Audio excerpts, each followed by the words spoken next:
É verdade. Quanto mais dinâmico hoje em dia de informações, a internet tem uma circulação muito grande de dados, então isso também é favorável a uma série de golpes que vão se aperfeiçoando, vão se criando. Então as pessoas têm que estar muito atentas, principalmente às facilidades que vêm de formas assim, do nada, onde você sabe que ali tem algo estranho. Então, o primeiro passo é ligar um alerta e conversar com alguém para pegar a informação. A busca pela facilidade aumenta os crimes, eu imagino, né? Com certeza. O brasileiro tem essa façanha de buscar esse jeitinho de ter um ganho rápido, muitas vezes, e a gente sabe que muitas vezes por trás disso tem algo envolvido. Então a gente tem que estar muito atento. Tudo que a gente quer conquistar tem uma série de passos a ser cumpridos. Então não é do nada que vai chegar uma oportunidade para você com esses mecanismos hoje de WhatsApp, de e-mail, de rede social. Então as pessoas usam isso como ferramenta também do crime.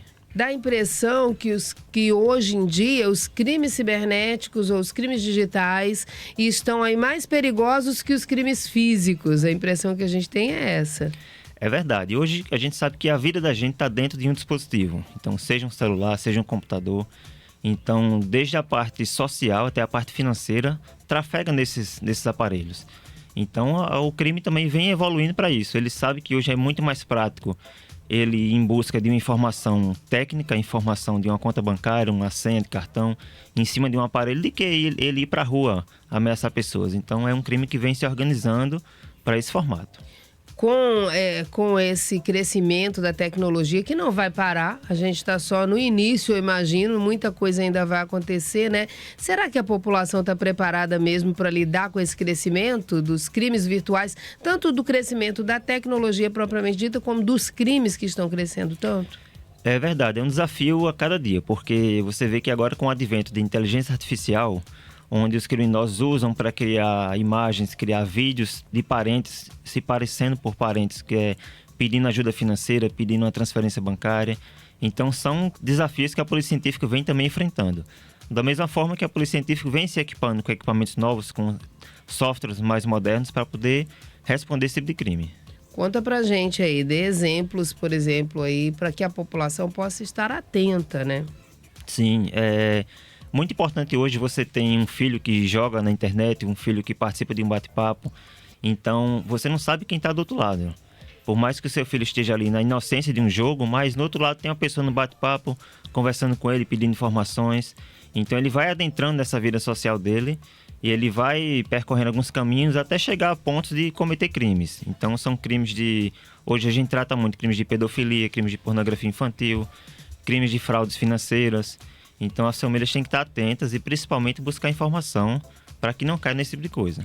A pedofilia está presente demais nesse negócio, né? Sim, a gente tem recebido muitos ofícios solicitando laudos periciais de crime de pedofilia. E, infelizmente ocorre muito, então a gente tem que estar assim, com nossas crianças muito atentas. Principalmente quando ela tem um comportamento diferente. Então você vê que a sua criança é de um jeito e de repente ela passou a atuar de outra forma. De repente ela está mais isolada, está escondendo mais o celular, está tendo mais dificuldade de se comunicar com a família. Então fique atento a esses sinais e assim, nosso caminho é sempre conversar. Conversar para poder entender o que está ocorrendo. Conversar, gente, explicar, né? Mas tem gente que nem tem como explicar porque não está entendendo o que está ocorrendo, né? Até que ponto compartilhar a rotina nas redes sociais pode colocar alguém em risco? Isso é uma prática que a gente tem visto cada dia só aumentando. Tem famílias que estão até ensinando as crianças a compartilhar essa realidade nas redes sociais. Até que ponto isso é risco? É verdade. Assim, é uma atitude que a gente acha que é inocente, bem tranquila para um familiar que está distante, acompanhar a rotina daquela criança, mas a gente sabe que tem famílias hoje que criam perfis até de crianças, do próprio filho, 3, 4 anos, para que ele mesmo alimente aquele conteúdo. Então, assim, é um risco grande porque você não sabe quem está do outro lado. Então, essa pessoa começa a acompanhar a sua rotina, ela começa a saber as facilidades onde ela pode atuar ou atacar, então fica muito mais fácil essa informação para o outro lado, o lado criminoso. Olha só, e a própria pessoa facilitando, né? Dando elementos para criar o golpe, vamos dizer assim, né? Gente, Exato. eu estou conversando aqui com o perito criminal Flaudísio Barbosa. Ele é da Polícia Científica e está nos tratando aqui, está tratando com a gente aqui a respeito dos crimes cibernéticos, que amedrontam a todos, eu imagino, né? Todo mundo está com medo em relação a isso. E a gente precisa se proteger. Se proteger e proteger a família. Idosos são presa fácil nesse cenário de crime cibernético? Com certeza. A gente tem também uma gama grande de atendimento de laudo pericial para idosos, porque eles têm uma característica mais comum de cair em golpes financeiros. Então, geralmente eles acreditam mais na informação que chega para ele via rede social, via WhatsApp. E aí ele começa a adentrar naquele crime, adentrar naquele golpe e termina sendo alvo de um criminoso. Tem legislação para isso? Assim, o que eu quero dizer? A legislação brasileira já está conseguindo acompanhar a velocidade do crescimento tecnológico e dos golpes? É muito importante isso, porque assim, a gente sempre teve o ECA, que é o Estatuto da Criança e Adolescente, e esse ano ele teve que ser atualizado. Então, ano passado foi criada uma nova lei para englobar esses crimes digitais, porque o ECA comum já não englobava mais. O crime hoje está tão pro lado digital que os crimes comuns estão ficando para trás nesse sentido. Então, ano passado, em vigor esse ano, entrou o ECA, conhecido como ECA Digital, onde ele coloca agora a culpa não só na família, mas sim nas plataformas. Que antes você tinha a família como o ponto central da própria defesa, mas hoje a plataforma social é obrigada a fazer um cadastro mais completo dessa criança, é obrigada a colocar ela associada a um responsável, então não pode mais uma criança do nada chegar lá e fazer um cadastro e ser ativado, e tem uma série de mecanismos legais que a lei agora pode cobrar dessa plataforma. Então esse foi um crescimento muito bom esse ano. Quais são os principais desafios, assim, para punir criminosos na internet? O principal desafio é pelo volume de dados que a gente trafega, a gente trabalha, é você chegar nesse criminoso. Então a Polícia Científica tem uma série de métodos e metodologias que a gente faz para poder avaliar esses aparelhos, para que a gente consiga chegar nessa ponta inicial do crime. Então a gente faz uma série de extrações de dados, uma série de análises, uma série de relatórios e laudos que a gente pode compor junto à Polícia Civil, à autoridade requisitante, para que ela possa dar andamento à investigação. Olha só, gente, é seríssimo isso, é seríssimo, né? Quem tem um conhecimento maior da área precisa dar um suporte àquelas pessoas que não têm, né? Pais precisam colocar regra. A vaidade, muitas vezes, facilita muito isso, né? Porque quando a gente fala em crianças sendo influenciadores, isso trata sobre vaidade, na verdade. Tem aqueles que são por necessidade, né? Mas tem a vaidade. Mas sendo necessidade ou vaidade, tem que ser contido e tem que ser muito bem realizado aí com todos os cuidados necessários, né? Com certeza. A gente tem hoje países com leis mais modernas onde eles já estão proibindo crianças a partir de abaixo de 16 anos a ter perfis em redes sociais. Isso são características que vão se percebendo na sociedade da necessidade de proteger esse público. Então você vê que esse público ainda não tem uma opinião muito bem formada, ainda não tem uma capacidade de definir certo ou errado em termos de lei.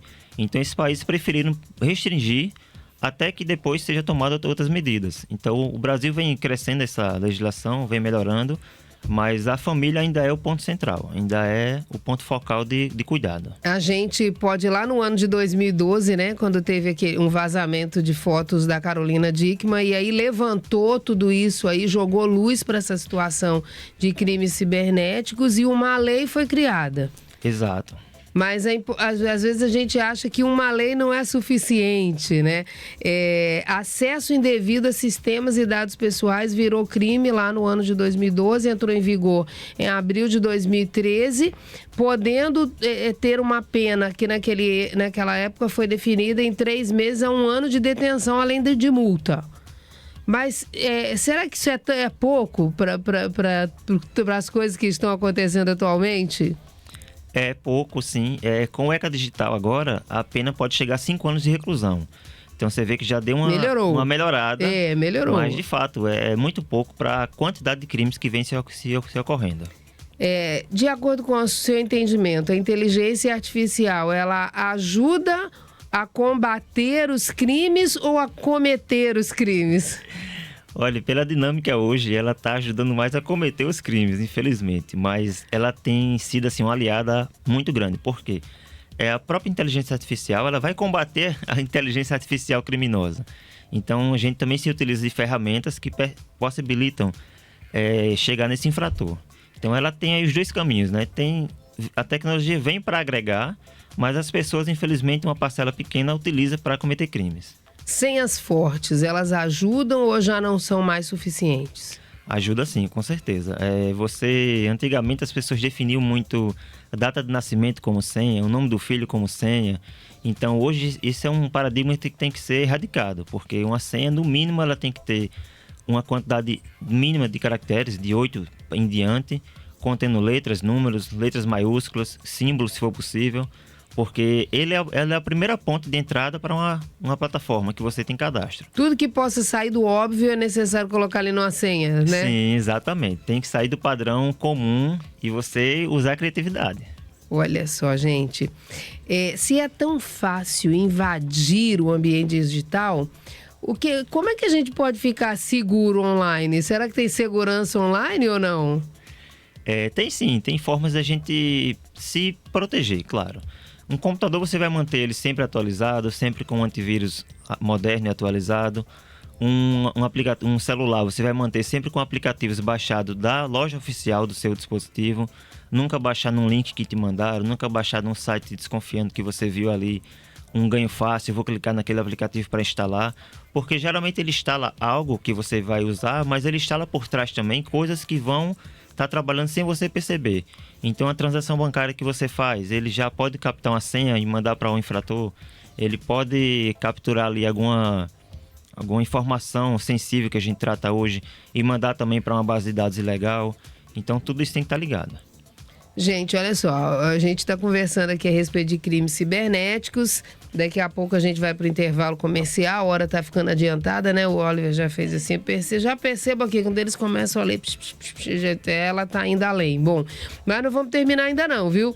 Eu quero saber o seguinte, o que é mais perigoso hoje? O hacker ou a própria exposição do usuário?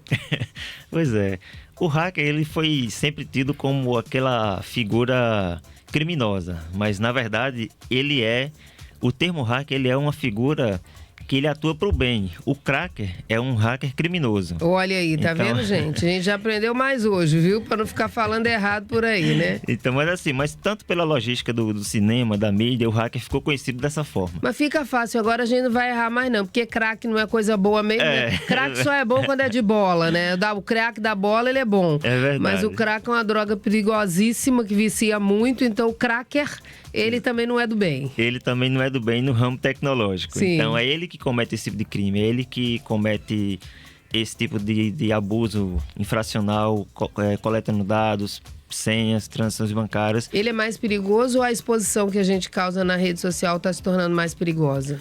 Olha, a exposição está se tornando perigosa, porque você tem colocado suas informações pessoais de forma muito aberta. Então, isso é o primeiro passo para quem quer cometer um crime. Ele vai investigar sua rotina e sua dinâmica social. Às vezes a gente faz ali, né, um vídeo simples mostrando a casa, sem querer. Tá falando ali, mas por trás tá passando toda a casa. Então aquela pessoa maliciosa, ela não olha com o mesmo olhar da gente. Ela já olha com uma intenção maliciosa, já criando algum tipo de crime, e isso é muito ruim. Flaudísio, se eu estiver esquecendo alguma coisa importante de ser falado para os nossos ouvintes, a hora é agora, viu? Tranquilo, a gente sim, sempre enfatiza que a comunicação em casa é ponto primordial. Como você disse, infelizmente muitos pais não têm informação, não têm conhecimento. Procura alguém próximo que tenha, procura a própria escola que possa dar um auxílio psicológico. Então você vê essa criança com alteração comportamental, você vê essa criança encolhida, tenta procurar o que é, porque geralmente parte de algo digital, parte de uma brincadeira infantil ali, foi num grupinho de bate-papo, WhatsApp, e que termina crescendo para um crime. E às vezes até no jogo mesmo, gente, a gente vê em casa o jogo, é aquela coisa, dá trabalho monitorar, né? A gente tem filho e a gente ouve ele falar algo assim, você é burro! Aí você tem que intervir, porque quem falou não tá sentindo nada. mas quem está recebendo essa fala, né? Esse adjetivo aí está sendo afetado. Então, assim, pais, mães, precisamos ter muita responsabilidade com isso. É vigilância mesmo, não tem jeito, né, Fraudísio? Exato, é vigilância mesmo que tem que ser feito e orientação. Então, assim, eu acho que essas são as armas mais importantes, né? Com certeza. De fato, é aquele que comete e às vezes não percebe. Mas o outro lado tem um apelo emocional que ele pode sentir ali. Então, tudo é um ponto inicial. Maravilha. Muito obrigada por hoje aqui, viu? Eu que agradeço, a Polícia Científica agradece também o espaço. Fraudísio Barbosa, perito criminal da Polícia Científica, conversou com a gente aqui, um bate-papo descontraído a respeito de um assunto muito sério. Enquanto a gente conversava aqui, certamente várias pessoas estavam caindo em golpes cibernéticos e outras aí, né, criando os golpes. Tem essa situação que precisa ser combatida e nós somos a arma poderosa para combatê-las. Metropolitana News. Intervalo, pode ir. Você que manda, vai-se embora pro intervalo comercial, Lúcio Oliver. Daqui a pouco.